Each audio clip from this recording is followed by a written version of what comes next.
Olá, galera do Varal Celeste. O vídeo de hoje é para falar da vitória contra o Juventude 4-0 em partida válida pela 15ª rodada do Campeonato Brasileiro de 2025. Vamos lá? Antes, peço a você que deixe o seu like, se inscreva no canal ativando o sininho de todas as notificações e compartilhe com seus amigos e seguidores em todas as suas redes sociais. O time do Cruzeiro que foi a campo, aplicou a goleada no Juventude e se manteve na liderança foi um tanto diferente do habitual, né? Os jogadores escalados foram os seguintes: Léo Aragão, William, Fabrício Bruno, Vijalba e Kaique, Lucas Romero, Eduardo e Christian, Marquinhos, Gabigol e o Caio Jorge entraram no decorrer do jogo. Matheus Pereira, Lucas Silva, Wanderson, o Wallace e o Bolassi. O Wallace entrou no lugar do Lucas Silva, que saiu sentindo uma lesão. Aí, nessa segunda-feira, apareceu no X e tudo mais uma mensagem tranquilizando que foi só pancada e tudo mais, que mais uma prevenção ali, questão da saída. E vamos torcer para que de fato seja isso mesmo. Depois dos exames, tudo certinho, depois do tempo que terá que descansar, terá que ficar aí afastado, talvez 1, 2 jogos, a ver, né, se de fato vai ser isso mesmo. Mas assim, vamos ver se de fato foi só pancada e tal, e não tem que precisar de mais nada e nem afastar durante um longo período aí, né? Mas a princípio só pancada. Mas vamos lá. Aí eu vi gente dando uma cornetada, né? A famigerada cornetada. Tá poupando o jogador, tá fazendo controle de carga no terceiro jogo depois da volta da parada da Copa do Mundo. Ô, gente, nós somos seres humanos normais, né? As nossas atividades físicas, quando nós fazemos, são ali por meras questões de saúde, por gosto e tudo mais. Esses caras são atletas profissionais, né? A esporte de alto rendimento, vocês lembram do Fabrício que jogou no Cruzeiro e tal? O Genta contava lá no Camisa de Força que o Fabrício falava que esporte de alto rendimento não é saudável. E de fato não é. O cara treina com dor, joga com dor, né? Se você sente uma dor, você não vai fazer sua atividade física, por exemplo. Você sentir uma dor no joelho, mesmo que às vezes não, tenha, não é nada, mas você não vai forçar aquilo ali, correr o risco, né? O cara não tem como. Às vezes ele sente uma dor e tal, mas dá pra ele ir, ele vai, porque ele tem que ir, né? Não tem jeito. Cansaço, questão principalmente de esporte de alto rendimento, cansaço muscular e outras questões igual tendão, ligamento, esses trem. Então, assim, essas questões precisam ser muito bem cuidadas. E isso acumula, não tem jeito. Então tem que fazer o controle de carga, sim. Ah, mas é o terceiro jogo, ficou 30 dias sem jogar. Aí que tem que fazer o controle mesmo. Porque não ficou 30 dias sem ter esse altíssimo rendimento que tem que ter. O Cruzeiro do Leonardo Jardim precisa de um alto rendimento. Aí você fica 30 dias sem ter esse impacto de alto rendimento. Se você não dosar, corre o risco de estourar. E aí estoura, perde o jogador, vai falar assim, por que que não poupou? Por que que não fez o rodízio no elenco? Aí eu vi gente falando que menosprezou a juventude. Não é que menosprezou a juventude. Entendeu com os dados que se tem disponíveis que agora era o momento de segurar e fazer essa rodagem no elenco, né? A questão do Lucas Silva eu não vou debater muito não, mas eu tô falando muito a questão muscular e tal. Claro que essa questão da pancada, da entorse no joelho e tudo mais, tem um pouco a ver também com a questão muscular, mas depende de como que foi isso, sabe? Aqueles músculos estabilizadores e tal. Então depende muito de como foi isso, né?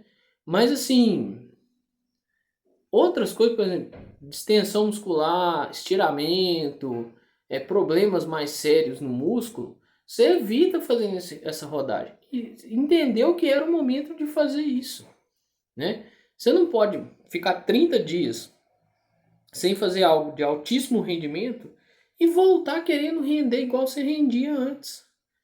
Não vai dar certo, vai gerar problema, vai dar problema, né? Então assim, e outra, era um jogo de paciência. Porque o Juventude não ia vir aqui enfiado dentro da zona de rebaixamento, igual o Juventude estava, e abrir o peito em cima do Cruzeiro. Para o Juventude, se ele voltasse com um ponto para Caxias, estava lindo, estava maravilhoso. Mas não foi o caso, né? O Juventude saiu derrotado, demorou para sair o gol, mas foi a primeira também que o Marquinhos abriu um pouquinho, porque se eu não me engano é o Ramon que estava na transmissão junto com o Henrique Fernandes e o Rogério Corrêa. Ele falava que o Marquinhos vinha, puxava, né, para dentro e trazia mais um jogador, ou seja, virava aquele amontoado. Quando o Marquinhos abriu e o Eduardo foi com a bola, e que partida do Eduardo, partida muito boa do Eduardo, assim, eu não sei se é a melhor com a camisa do Cruzeiro até agora não, mas uma das melhores. É uma das melhores partidas dele, assim, de rendimento e tudo mais. Uma partida muito boa.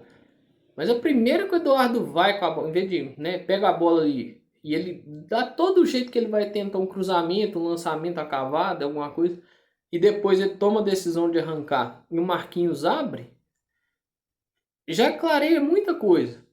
Né? Faz o cruzamento, o Caio Jorge tenta ali uma bicicleta, um voleio, eu não sei como que a gente pode definir aquilo, né? E vira um passe. Né? O cara tá tão iluminado que o negócio ia dar errado e acabou dando certo.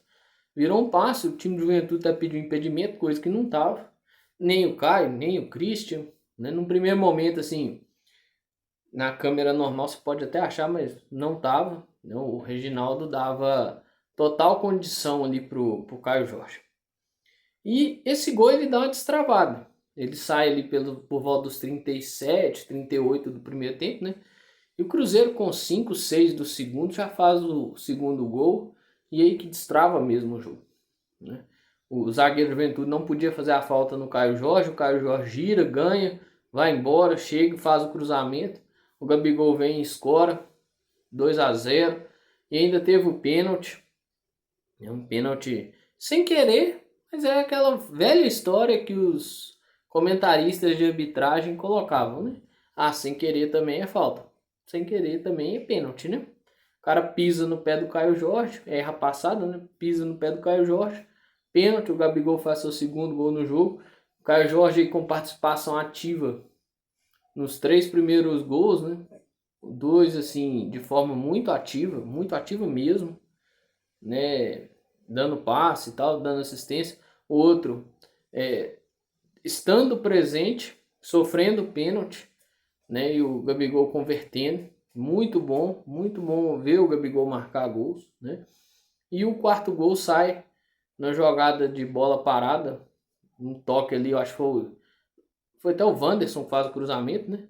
O Bolaço escora e o Eduardo vem e é premiado, coroa sua ótima partida com o gol. Eu acho que, igual, teve uma outra bola assim que entrou que não precisava. Teve uma bola do Talhari, que o Talhari recebeu no início do segundo tempo. Se eu não me engano, até um pouquinho antes do Cruzeiro marcar o segundo gol, um pouquinho depois. Não está muito longe do início do segundo tempo, não. A bola que ela vem da defesa, nas costas da defesa do Cruzeiro, não tinha necessidade nenhuma daquela bola entrar ali. Porque assim, era o Juventude. Se é um time com um atacante um pouquinho mais técnico, um pouquinho melhor, ia gerar uma dor de cabeça para o Cruzeiro, né? O Léo Aragão não foi exigido, né? E outra coisa, esse time que foi a campo, com exceção do Cássio, e é óbvio que o Cássio, né, tava suspenso, não podia jogar, a gente já viu esse time jogar em outro momento, mas a gente já viu esse time jogar. No dia 1º de maio, Cruzeiro enfrentou o Vila na partida de ida da Copa do Brasil. Esse time foi o mesmo, né? Você tira o Cássio pela questão da suspensão e coloca o Léo Aragão, mas se você pegar do William até o Caio Jorge, são os mesmos 10 jogadores, com exceção do goleiro. Então assim, a gente já tinha mais ou menos uma noção de como que esse time poderia funcionar. E funcionou assim, dentro do entendimento do jogo. É claro, né? Aquela coisa de você pegar um time que está na zona de rebaixamento, às vezes traz uma noção de, ó, dá para amassar, dá para golear, e goleou de fato, mas dá para ser um jogo mais fácil. E a coisa não é bem assim, não vai andar bem assim. Então, por mais complicado que foi até sair o primeiro gol, é muito bom ver um resultado por 4-0. É muito bom, é muito bom. Mas não é só questão do resultado, não. É como foi destravando o desempenho do time ao longo da partida, né? Como foi o entendimento do time, né, ao longo da partida. É bom você ver o Eduardo fazer a partida que fez. E eu já critiquei o Eduardo em algumas outras ocasiões. Tem vídeo aqui, se eu não me engano, no jogo contra o Mushuc Runa. Isso lá em abril, até mesmo em maio, deve ter feito alguma crítica ou outra assim ao Eduardo. Tem episódios lá no podcast, né, na versão em áudio do Varal Celeste, somente em áudio, né? Na versão em áudio do Varal Celeste, tem episódios eu criticando o Eduardo. Eu não tenho problema nenhum de vir aqui e elogiar, né? De vir aqui e falar, ó, não, foi o cara, ele foi o cara do jogo, né? Disputou, brigou, correu atrás, disputou espaço, foi fazer desarme, teve um erro de passe próximo do fim do primeiro tempo, mas não deu em nada e tal. A gente a gente coloca isso meio de lado assim, mas né, ficar atento quanto a isso aí. Mas assim, partida muito boa, né? Outra partida boa aí do Christian, né? Bem daquele jeito dele, bem operáriozão da bola, né? Então é outra partida muito boa do coletivo, né? Coletivo que funciona, né? O Djalma se entregando do jeito que se entregou, né? Acabou o jogo com um lado aqui até inchado, né? Um lado esquerdo aqui inchado na pancada que tomou. Então assim, é muito bom. Ver o que a gente viu no começo do ano, começar o campeonato numa desesperança muito grande e hoje está a 12, 13 pontos aí de confirmar a permanência. É um grande passo. Ah, pô, Pedro, mas você está falando em permanência, tô. E eu vou falar em permanência. Porque até está confirmado. Confirma a permanência e depois nós vamos olhar os outros objetivos, né? Que é a questão da Libertadores, de voltar para a Libertadores. Porque é o seguinte, título eu não sei. Eu não vou falar de título. Ninguém, igual o Gabigol falou na saída lá, ninguém é campeão na 15ª rodada. Título é uma outra conversa. Mas vai disputando esse trem aí que o objetivo de voltar para a Libertadores fica mais perto, né? Então é uma satisfação muito grande ver o que o Cruzeiro desempenha hoje. Vim aqui falar igual eu falei do 4-1 em cima do Grêmio, o jogo contra o Fluminense do jeito que foi, o jogo contra o Juventude. E outra coisa que é um fato, você pega esse Cruzeiro, posse de bola, a gente sabe disso, que não dá para analisar como que é um jogo através da posse de bola. Mas posse de bola não é indicativo para muita coisa, né? Então, eu fico muito satisfeito e eu só gostaria que o povo entendesse que o Cruzeiro não menosprezou o Juventude, o Cruzeiro não menosprezou ninguém. O Cruzeiro fez algo que é necessário fazer porque tem, de fato, uma maratona de jogos complicada, né? Não é tão simples assim. Ah, é o terceiro jogo depois da parada. Mas algumas coisas acumulam, né? E podem gerar problemas aí se não tiver o cuidado devido e a rotação devida, beleza? É só pensar nessa questão aí, gente. Não é menosprezar ninguém, é baseado em dados, numa análise muito séria, que o rodízio e o famoso poupar jogador, o controle de carga, né, como é chamado hoje, o famoso controle de carga é feito, né? Pensa nisso aí e não come, menosprezou, que não sei o que e tal, não gostei e tal. Tem que mandar os 11 sempre dentro. Não é assim que funciona, beleza? Só pensar nisso aí e abrir a cabeça para isso. E para caminhar, para fechar o episódio, falar das camisas. Agora eu tô aqui fechando o grupo de terceiras camisas do Cruzeiro de 2015. Essa aqui é o modelo que o jogador utilizava, né? Com a bandeirinha, uns detalhezinhos da bandeirinha aqui também, nessas linhazinhas que vão na gola, a bandeirinha aqui embaixo, né? Se nos dois últimos vídeos eu trouxe o modelo de goleiro, esse aqui é o modelo que o atleta utilizava. O Cruzeiro utilizou ela em algumas partidas. Se eu não me engano, num jogo contra o Sport, utilizou essa camisa com patrocínio do BH, né?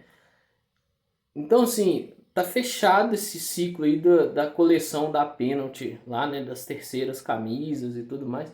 Uma linha bem bonita, assim. Eu gosto bastante dessa linha. Dificilmente eu não vou gostar de alguma camisa do Cruzeiro, mas essa é uma linha que eu curto muito, assim. A Pênalti ficou só 2015, mas um ano bem marcante, assim.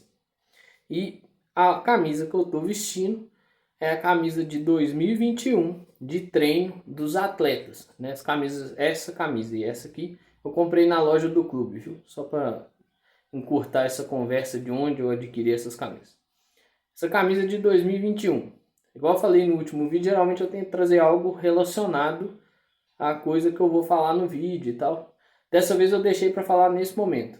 O Samuel Venâncio colocou no perfil dele o jogo que ocorreu no dia 20 de julho de 2021. Foi contra o Remo. O Cruzeiro tomou um golaço do Vitor Andrade e o Cruzeiro esmurrava a porta da zona de rebaixamento. Eu diria até que esmurrava a porta da Série C, né? Naquele momento. E caminhava-se para um problema muito grande. Um time que não ganhava de ninguém, né?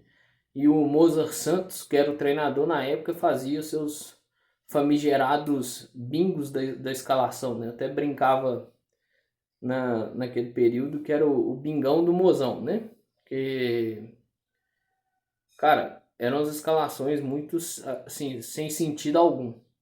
Então, eu trouxe essa camisa aqui, porque, né, no dia 17 de julho, o Cruzeiro assumiu a liderança e nós relembramos aquela questão do jogo contra o Avaí, com 3-0. No dia 20 de julho teve a questão de rememorar o confronto contra o Remo, né, que o Cruzeiro perdeu para o Remo 1-0 com o golaço do Vitor Andrade e essa manutenção da liderança. E aí eu vim com essa camisa, que era a camisa de treino que os atletas, o modelo, né, que os atletas utilizavam naquele ano. Um ano bem complicado, tivemos aí Felipe Conceição, Moza, Vanderlei Luxemburgo. Esse jogo contra o Remo foi o antepenúltimo do Moza no comando do Cruzeiro, que ainda comandou um empate contra o Vila, um 0-0, e um 2-2 contra o Londrina no Mineirão. Esse contra o Londrina foi o último. No jogo seguinte contra o Brusque, já era o Vanderlei Luxemburgo no comando do Cruzeiro. Então, foi uma situação aí bem complicada, um ano muito complicado para nós. E é aquilo que eu sempre bato na tecla. Lembrar disso, dessa situação complicada e desfrutar esse momento que nós temos hoje. Beleza? Então são camisas aí, aquela ali muito porque eu gosto dos modelos. E essa aqui, além de eu gostar dessa camisa, tem a questão de rememorar aí os ocorridos de 4 anos atrás. Agradeço a você que me acompanhou até aqui nesse vídeo. Peço que se ainda não tenha deixado seu like, deixe o seu like. Se ainda não for inscrito, se inscreva e ative o sininho de todas as notificações e compartilhe com seus amigos e seguidores em todas as suas redes sociais. Uma ótima semana para todas e todos.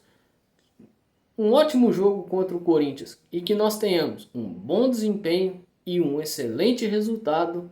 E um grande abraço e o meu muito obrigado.